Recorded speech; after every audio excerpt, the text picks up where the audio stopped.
লজ্জা করে না নিজেদের উকিল বলতে? ভগবানের কাছে প্রার্থনা করি তোমাদের এই বাড়িটা ভোগে যা, আর তোমরাও একটা করে ভাড়া থাকো, তাহলে বুঝবে ভাড়াটের যন্ত্রণাটা কি। এইভাবে বলবেন না বল বাবু, বাবার হয়ে আমি ক্ষমা চেয়ে নিচ্ছি। তোমার ক্ষমা? হ্যাঁ, ভাড়াটের সাথে এরকম ব্যবহার করবেই বা কেন, আর ক্ষমা চাইবেই বা কেন? আগে যা হবার হয়ে গেছে, আপনি ভুলে যান। ভুলে যাব? ওই গৌরীশঙ্কর চাকলাদার ভুলতে দিলে তো সারাক্ষণ খিচির খিচির, রোজ রোজ নতুন নিয়ম। এই শোনো, ওই স্টেশনে যারা থাকে না তাদের সাথেও পুলিশ এরকম নির্যাতন করে না, যেমনটা তোমার বাবা করে। উকিল মানিস তো, তাই একটু বেশি কথা বলেন। একটু বেশি? আমি এই প্রথম করে উকিল দেখলাম যে বাজারের মাছালার থেকেও বেশি জোরে চিৎকার করে। কি খায় কে জানে?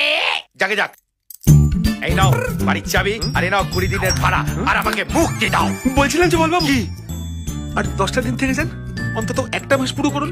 1 মাস? 20 দিনে আত পাগল হয়ে গেছি, 1 মাস থাকলে তো পুরো পাগল হয়ে যাবো।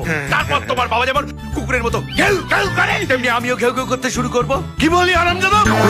আমি কুকুরের